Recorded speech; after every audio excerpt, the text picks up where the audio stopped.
Hello everybody and welcome. Today I am going to do a little tag video for you all. We're going to do the reading habits tag. I wanted to do this one because it seemed like the easiest to answer right now.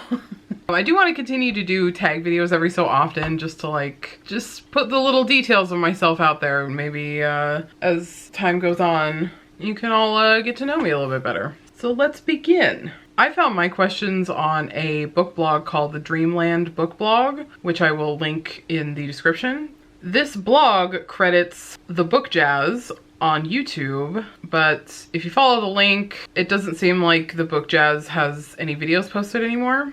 So I'm going to answer the questions as they are laid out here on this blog. Okay, so question number 1. Do you have a certain place at home for reading? And sadly, I do not. I will read basically anywhere around the house, on my couch, at the table that I'm at right now. I usually do most of my reading in bed, or I'll go out and sit on my porch and just chill, and I'll also read there. But you know, at home I'm kind of all over the place. It would be nice to have a little book nook, right? With one of those enormous chairs, big poofy chair with a bajillion pillows. That would be really sweet, but my house is way too tiny for that. Okay, question number 2, bookmark or random piece of paper. I have some bookmarks, let's see. I've been known to use both. These are just random paper ones. This is from Book of the Month. I have this cool cloth one. It's like a rug. And then I have this one, I think I got this in a one-piece sticker pack. I'll link the artist for this below. She's got some really cute stuff. And I also have I have a little metal one, like the kind that slips over the pages. Pretty sort of cherry blossom design at the top. So I do have all these cute bookmarks, but at the same time, I have definitely been known to just use random pieces of paper. I mean, the receipts in the books, when you go to buy the books, the receipt's already in the book. It's just super easy. I've used before I started really reading a lot, I used the torn off top of a bag of chips in a book before. I'll kind of just use whatever's around and whatever makes sense. Although since I started all this stuff, I've really gotten into looking at bookmarks on Etsy, it is the most unnecessary of unnecessary purchases, but boy, are they cute. Question number 3. Can you just stop reading, or do you have to stop after a chapter or certain number of pages? Yeah, I can just stop anywhere. Doesn't really matter. If I pick a book back up after setting it down for a little bit, I will maybe back read that page that I left off at. I won't often jump straight back to the line that I left off, because I don't typically remember exactly which line I left off at, but it's not really a problem for me. I can just leave it off wherever I'm at. Question number 4. Do you eat or drink while reading? Not intentionally, I guess. I always have my water, and I usually always have some other kind of beverage, like a tea or something. And that just kind of happens to be nearby. Probably because I don't have a cute, nice place to sit and read. I won't prepare a cup of tea to drink with while I'm reading my book. That's just not really how I think, I guess. Question number 5. Multitasking. Music or TV while reading. I cannot watch TV if I'm trying to read. Even if it's something that I don't necessarily want to watch, I feel like my eye would just continue to get drawn to the TV instead of the book. And also talking in the background of me trying to read is very disruptive. I'm even finding lately that music with lyrics is disruptive to my reading. But I mean, that's TV. As for music, I pretty much need music while reading. Yeah, I kind of need music in a weird way, and this goes for when I'm trying to focus on writing as well, is I need music, and it can have lyrics or anything, but once I get in the zone, once I get focused, that music completely gets tuned out. I couldn't even tell you what I listened to while I was focused, but I still need it in the background, so kind of weird.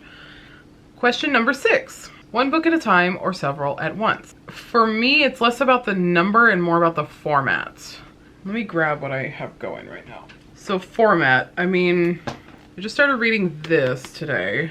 Been reading this for a couple days. These are both text, so it's a little tough. I kind of lean away from one or the other, depending on what has me more interested, just because they're both text like that. but I also will have an audiobook going, usually from Libby. But throw in like a manga or something, and I will have 4 or 5 books going at once. It's been known to happen. Okay, question number 7. Reading at home or everywhere? And yeah, everywhere for sure. I try to sneak in reading where I can, and if that means, you know, on my break at work, or if I have to wait somewhere in the car, you know, I want to always have a book handy so that I can read whenever I get a free moment. Question number 8. Reading out loud or silently in your head? And I did not realize that that reading out loud was even a thing that anybody did, but then I saw somebody else on BookTube say that they do read out loud to themselves sometimes, which I find very interesting.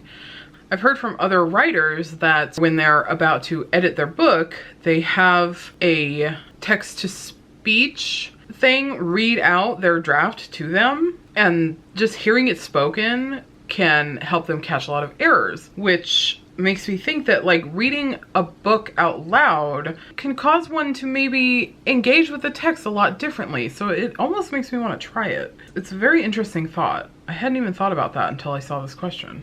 Question number 9. Do you read ahead or even skip pages? Not really. This is another thing that I wouldn't really have thought to do. Although I guess I will say that if I'm like 85, 90, 95% through a book and I'm just like ready for it to be over, it's too late for me to DNF it. At that point, I'm just gonna finish the book. But I have been known in those sort of situations to skim like very heavily. That's about as close as I get to reading ahead or skipping pages. Okay, question number 10, breaking the spine or keeping it like new? I think this for me might depend on whether the book is a hardback or a paperback. I definitely don't really bother. I mean, this one, it really doesn't look that bad, but you can tell it's sort of scuffed. So for a paperback, I'm not super pressed to keep it looking like new. But if it's like a nice new hardback, I bought this book brand new. It's so beautiful. I actually really like this duology. But like this, I'm gonna want to keep this looking nice because it's brand new. It's like pristine. Yeah, and this is a hardback, so that's kind of the only distinction that I make. My poor e-reader, I said all that in my newbie tag about having a case and a pop socket on my Kobo, and then I realized that it was so much lighter without the case, and I could still hold it because it's got this sort of like wide section, right? But then the other day I actually dropped it and now it's all scuffed on the corner and I'm so sad. It does make me sad, but I do sort of like when things are sort of like worn in by use. I think that's charming. So anyway, question number 11, do you write in your books? I have not yet written in a book. I wanted to get into annotating, which to me has just looked like, actually let me show you. This is what my annotating looks like. I use washi tape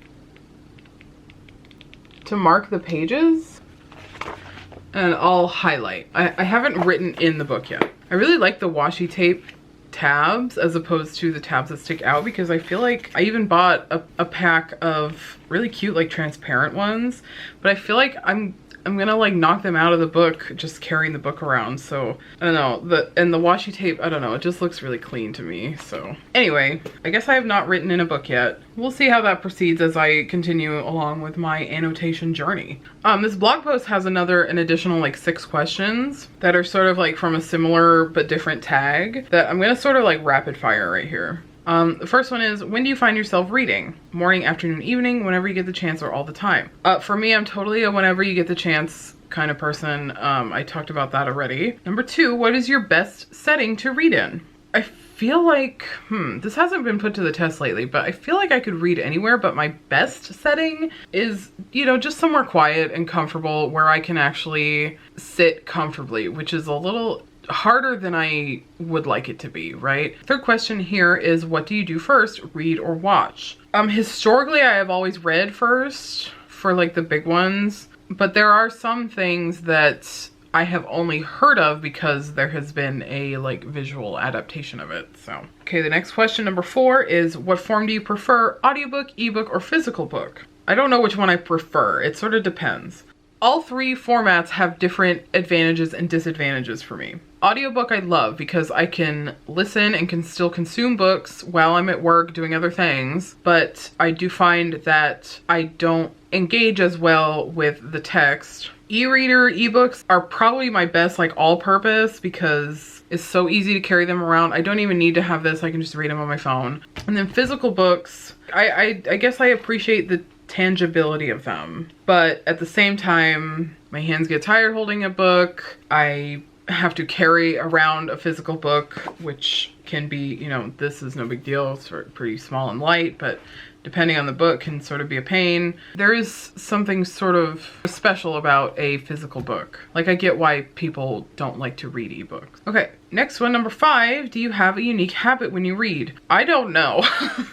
If anybody sees me reading and thinks that I need to like poll the people around me that see me reading because I have no idea. And number 6, do book series have to match? In my personal ideal world, yes, they would. But obviously, I mean, if you see my shelves back here, like I've got 2 Old Kingdoms that match, but then another one that does not match at all. My Hunger Games all match. I have 2 volumes of His Dark Materials, and then I have an omnibus of His Dark Materials, and those definitely don't match. Oh, but look at that cover though. Oh, what a volume, what a tome. Oh, there's bookmarks in here. Oh my god, thanks Powell's.